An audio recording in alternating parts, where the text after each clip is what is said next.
Welcome back ناظرین. حکومت تو 4 سال مکمل ہونے پر خوش ہے لیکن عوام پریشان ہے، عوام جانسوز ہے. لشکری رئیسانی صاحب سے گفتگو کا آغاز کروں گی. رئیسانی صاحب، 4 سالہ مدت جمہوری حکومت نے پوری کی، کیا وجہ ہے کہ جمہوریت کے باوجود سڑکوں پر آگ لگی ہے اور عوام کے دل بھی جل رہے ہیں؟ دیکھیں بی بی، آپ نے ابتدا میں جو تعارف کرایا، مجھے آپ نے پیپلز پارٹی کا ایک رہنما قرار دیا. معذرت کے ساتھ میں کچھ عرصے سے پارٹی کے سیاسی اور انتظامی امور سے قطع تعلق ہو چکا ہوں اور حال ہی میں سینٹ سے بھی استعفیٰ دے دیا. اب وہ جب مجھے آزاد کرنا چاہیں ان کا مرضی ہے، بہرحال میں اخلاقی طور پہ اب آزاد ہوں. عرض یہ ہے کہ جس سماج کے اندر معاملات کو سدھارنے کا سنجیدگی نہ ہو، ترجیحات یہ ہوں کہ ہم اقتدار میں کیسے رہیں، ترجیحات یہ ہوں کہ اپنے گروہی اور طبقاتی مفادات کا تحفظ کس طریقے سے کیا جائے. اگر اس کا برعکس ہوتا، ترجیحات میرٹ ملکی مفاد کو دیے جاتے اور اپنے گروہی طبقاتی سیاسی مفادات کو ہٹا کے صرف اور صرف ملک کے معاملات کو ترجیح دیتے. یقیناً کچھ عرصے تو کچھ لوگ شاید ناراض ہو چکے ہوتے، مگر سماج اور ملک کے معاملات بہتری کی طرف جاتے، جس کی وجہ سے آج ہم دیکھ رہے ہیں کہ بہتری کی طرف نہیں جا رہے ہیں. لوگ احتجاج کر رہے ہیں اور ہر طبقہ احتجاج کر رہا ہے.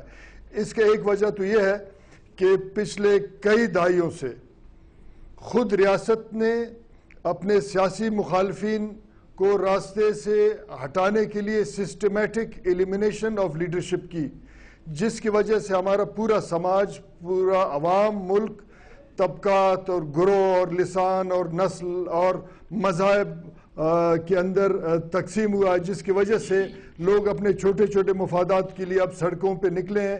اجتماعی چینج کے لیے ہم منظم اور صف بندی نہیں کر سکتے ہیں آج، اسی لیے ہم بحران کی طرف جا رہے ہیں، ملکی معاملات انارکی کی طرف جا رہے ہیں، تمام ریاستی نظام کولیپس کی طرف جا رہا ہے، کیونکہ ترجیحات ریاست، ملک، قوم اور پورا نظام نہیں ہے. تو میں افسوس کے ساتھ یہ کہنا چاہ رہا ہوں کہ آج جمہوری نظام ہونے کے باوجود اپوزیشن ہو یا حزب اقتدار کے پارٹیاں، ان کے جو ہے رویے میں سنجیدگی میں نہیں دیکھ رہا ہوں. بات یہی ہو رہی رئیسانی صاحب کہ کوئی بھی سنجیدہ نہیں ہے، نہ حزب اختلاف نہ حزب اقتدار. صدیق الفاروق صاحب سے بات کرنا چاہوں گی. صدیق الفاروق صاحب، حالات کے اس نہج پر پہنچنے کیا سمجھتے ہیں، کیا وجہ ہے؟ بسم اللہ الرحمن الرحیم. سیمین، آپ نے جو پروگرام کا ابتدائیہ دیا ہے اور لشکری رئیسانی صاحب نے جو باتیں کی ہیں، سوائے اس کے کہ اپوزیشن سنجیدہ نہیں ہے، میں سب سے متفق ہوں. آپ نے بھی ملکی صورتحال کا انتہائی درست نقشہ کھینچا ہے اور لشکری صاحب نے جو باتیں کی ہیں وہ بھی درست ہیں. اس حکومت کی واقعی کوئی ترجیحات نہیں ہیں. یعنی جب گلگت بلتستان میں بھی آگ لگی ہو، کراچی میں بھی آگ لگی ہو، KPK میں بھی آگ لگی ہو، کوئٹہ میں اور بلوچستان میں بھی آگ لگی ہو، لوٹ مار ہو رہی ہو اور کرپشن میں ایک نمبر ہو، اور آپ نے جیسے بتایا کہ سپریم کورٹ کے فیصلوں پر عمل درآمد جو آئینی تقاضا ہے وہ پورا نہ کیا جا رہا ہو، تو اس وقت پھر یہی اسی طرح سے لوٹ مار کا نتیجہ ہوتا ہے. اور ضرورت اس بات کی ہے کہ اجتماعی تبدیلی کے لیے صف بندی کی جائے. جہاں تک اپوزیشن کا تعلق ہے، مسلم لیگ نواز بالکل اپنے اصول جو مسلمہ ہیں، ہمارے اپنے اصول نہیں ہیں، ذاتی نہیں ہیں، دنیا کے مسلمہ اصول ہیں کہ قانون کی حکمرانی، آئین اور جمہوریت کا تسلسل، اس کے لیے کام کرنا چاہیے اور اس کے لیے قربانی بھی دینی چاہیے. ہم نے ان حکمرانوں کا ہر ممکن ان کے ساتھ تعاون کیا کہ یہ آگے بڑھیں. ہم نے بالخصوص اس وفاق کے مفاد کو سامنے رکھتے ہوئے صوبہ سندھ کے بھائیوں اور بہنوں کے جذبات کا بھی خیال رکھا کہ ایک وزیر اعظم کو پھانسی دی گئی، ان کے بیٹے کو قتل کیا گیا کراچی میں، ان کی بیٹی اور سابق وزیر اعظم اور ایک بڑی لیڈر کو پنڈی میں قتل کیا گیا. اس کے بعد اگر ان کے داماد اور اس خاندان کے داماد کو اگر ہم اس کی نااہلی اور کرپشن کی وجہ سے جلدی نکال دیتے ہیں تو سندھ کے جذبات کو یہ بھڑکا سکتے ہیں. ہم نے اس کا انتظار بھی کیا، ان کو سپورٹ بھی کیا، ان کو راہ بھی سجھائی تاکہ یہ کچھ کر لیں اور نظام پر حرف نہ آئے. لیکن اس وقت جو صورتحال ہو رہی ہے یہ جمہوریت کی ناکامی نہیں ہے، یہ عوام کے ووٹوں سے منتخب ہو کر آنے والے لوگوں کی ہوس اور ان کی نااہلی ہے اور یہ ان کی ناکامی ہے. تو اب اس وقت ہم یہ سمجھتے ہیں کہ اصولوں کے لیے آگے بڑھنے کی ضرورت ہے اور یہ وقت ہے کہ پوری قوم متحد ہو اور ان لوگوں پر دباؤ ڈالے اور انتخابات جلد از جلد ہوں. لیکن صدیق الفاروق صاحب، قربانی کا بکرا تو عوام ہی بنی ہے نا. دیکھیے اس میں کوئی شک نہیں کہ عوام جو ٹیکس دیتے ہیں ان لوگوں نے اپنی جیبیں بھری ہیں اور عوام کو محروم کیا ہے. اور آپ نے درست کہا کہ حکمران مسرور ہیں 4 سال پورے کر کس بات کے. یعنی اگر جمہوریت by the people for the people ہے تو لوگوں نے تو آپ کو حکومت دے دی. فار دا پیپل آپ نے کیا کیا ہے؟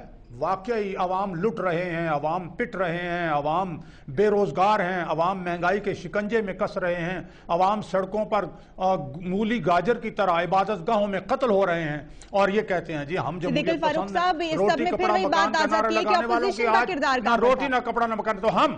تو میں عرض کر رہا ہوں نا کہ یہ، لیکن اس کی بنیادی خرابی جو ہے میں عرض کروں گا، یہ خرابی کی جڑ 4 مارشل لاؤں میں ہے.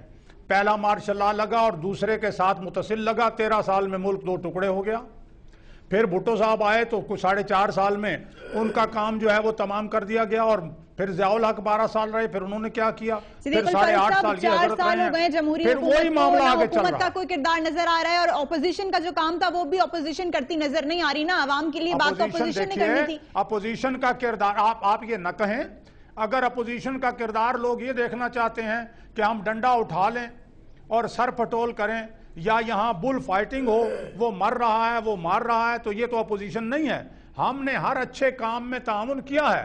وَتَعَوَنُوا عَلَى الْبِرِّ وَالتَّقْوَى، یہ قرآن کا اصول ہے کہ ہر اچھے کام میں، نیکی کے کام میں تعاون کرو. وَلَا تَعَوَنُوا عَلَى الْإِثْمِ وَالْعُدْوَانِ، اور غلطی اور گناہگاری کے کام میں، برائی کے کام میں تعاون نہ کرو. جو انہوں نے غلط کام کیے ہم نے اس کے خم ٹھونک کر میدان میں یہی بات کر لیتے ہیں صدیق الفاروق صاحب، عوام کے لیے کس چیز میں تعاون کیا آپ نے عوام کے ساتھ؟ روٹی، کپڑا، مکان، لوڈ شیڈنگ، بجلی، پیٹرول کی پرائسز، کس چیز میں ایسا کام کیا کہ عوام کو تعاون حاصل ہو آپ کی طرف سے؟ دیکھیے اس وقت صورتحال یہ ہے کہ جو آئینی حوالے سے کچھ ترامیم ہوئی، کچھ یہ 20ویں ترمیم ہے جو آزادانہ الیکشن کے حوالے سے ہے، کچھ NDFC کا معاملہ تھا، مسلم لیگ نون جس کی پنجاب میں حکومت تھی 12 ارب روپے اپنے صوبے کے فالتو دے کر تو اس کے لیے اس نے تعاون کیا ہے. اب دوسری بات آ گئی ہے یہ جو ابھی نیٹو کی سپلائی کھولنے کی کوششیں ہو رہی تھی، مسلم لیگ نون کھڑی ہو گئی ہے. اب جو انہوں نے ایک دم یہ پیٹرولیم کے، ہم نے ہر دفعہ لیکن اس دفعہ پوری قوم متحد ہے، سپریم کورٹ کے فیصلوں پر عمل درآمد کرنے کے لیے پوری قوم متحد ہے. تو اب ہم انشاءاللہ العزیز سندھ کے، اب سندھیوں نے، بھائیوں نے اور بہنوں نے دیکھ لیا ہے، باقی نے بھی، کہ اب آصف زرداری کی حکومت اگر جاتی ہے تو نااہلی کی وجہ سے جاتی ہے، کرپشن کی وجہ سے جاتی ہے، وہ قومی یکجہتی کو نقصان پہنچانے کی وجہ سے جا رہی ہے، اور جگہ جگہ جناب لا اینڈ آرڈر میں ناکامی، اقتصادی پالیسیوں کی ناکامی کی وجہ سے جا رہی ہے. میں سوال پھر وہیں پر رہ گیا صدیق الفاروق صاحب کہ عوام کو کتنا ریلیف ملا 20ویں ترمیم سے؟ عوام کو تو ریلیف نہیں ملا. جی عوام کو اس لیے ریلیف اس طرح سے ملے گا کہ آئندہ جو حکومت منتخب ہوگی انشاءاللہ ان انتخابات پر کوئی انگلی نہیں رکھ سکے گا کہ یہاں دھاندلی ہوئی ہے. جب کنسنسس کی گورنمنٹ بنے گی، الیکشن کمیشن پاورفل ہوگا، اپنے اختیارات استعمال کرے گا، کہیں دھاندلی انشاءاللہ نہیں ہوگی. جب دھاندلی نہیں ہوگی تو اچھے لوگ آئیں گے. جو پیسے دے کے ووٹ خرید کے آتے ہیں وہ نااہل ہوتے ہیں، اچھے لوگ نہیں ہوتے. اب اپنے ووٹ کی بنیاد پر جو لوگ آئیں گے بغیر دھاندلی کے، اور ان کی اکاؤنٹیبلٹی بھی ہوگی، ادارے بھی بن رہے ہیں، ساتھ سپریم کورٹ بن رہی ہے، باقی اکاؤنٹیبلٹی ہوگی، تو آپ یقین رکھیے کہ انشاءاللہ عوام کا فائدہ ہوگا اس میں. ٹھیک، اسماعیل آپ سے جاننا چاہوں گی، آپ سے پوچھوں گی کہ چیک اینڈ بیلنس کہاں ہے نظام میں؟ سیمین، سب سے پہلے میں آپ کا شکریہ ادا کرتا ہوں کہ آپ نے مجھے انوائٹ کیا، اور آپ نے جو ابتدائی کلمات تعارف کے حوالے سے کہیں تو میں سمجھتا ہوں کہ ان کلمات کے بعد ہم اگر زیادہ اس پر کوئی واضح طور پر بیان کریں تو ایک مناسب نہیں ہوگی. لیکن چونکہ ہم آئے ہیں تو آپ نے تمام جو ترجیحات تھے یا تمام جو وہ طریقے تھے آپ سب نے کور کیا آپ نے. لیکن میں سمجھتا ہوں کہ جو آپ نے مجھے سوال کیا یہ بدقسمتی پاکستان کی تاریخ میں کہ زیادہ تر وہ ڈکٹیٹر اور جنرلوں کی حکومت رہی ہے، لیکن اس کے علاوہ بھی یہ دو بڑی جماعتیں ہیں، مسلم لیگ نون اور پیپلز پارٹی. 2 دفعہ نواز شریف بھی اس ملک کے وزیر اعظم رہے ہیں اور 3 دفعہ پیپلز پارٹی بھی اس ملک کے وزیر اعظم 2 دفعہ پہلے، ابھی بھی ان کو موقع ملی ہے. لیکن لوگوں نے اس دفعہ دوبارہ دونوں کو مینڈیٹ دیا کہ آپ اس سسٹم کو ٹھیک کریں. لیکن یہ شروع میں تو میثاق جمہوریت کے حوالے سے تو مل گئے، لیکن بعد میں دیکھا کہ ان کے ایک دوسرے کے مفادات اکٹھے نہیں ہو سکتے تو وہ الگ ہو گئے. میں سمجھتا ہوں کہ یہاں اصل چیز یہ ہے کہ کوئی اس عوام بیچارے 98% لوگ جو غریب ہیں، جو ظلم کی چکی میں پسے ہوئے ہیں، وہ یہاں مہنگائی ہے، بے روزگاری ہے، لوڈ شیڈنگ ہے. بلیدی صاحب، آپ کی جماعت کا کیا کردار رہا؟ آپ بھی اتحادی ہیں. جے یو آئی کا کیا کردار رہا؟ آپ بھی تو اتحادی رہے ہیں حکومت کے ساتھ. عوام کے لیے تو کچھ نہیں کیا گیا. بالکل سیمین، آپ نے بڑا اچھا سوال کیا. جمعیت علماء اسلام جو آپ مجھے سوال کر رہے ہیں کہ اس کا کردار کیا رہا ہے، یقیناً ہم شروع میں جب زرداری نے کہا کہ ایک فارمولے کے تمام قومی حکومت بننی چاہیے، تو ہم نے ان ایشو پر ملک کے جو حالات تھے ہم نے ان کو مد نظر رکھتے ہوئے حکومت کو ساتھ دیا. جب ہم نے دیکھا کہ یہ حکومت ناکام ہو چکی ہے تو ہم نے اس وقت اس حکومت کے طلاق دی اور ہم نے لوگوں نے کہا کہ آپ ہفتے کے بعد، مہینے کے بعد، 2 مہینے کے بعد واپس آئیں گے. لیکن سیمین، آپ نے دیکھا آج تک ہم واپس نہیں ہوئے.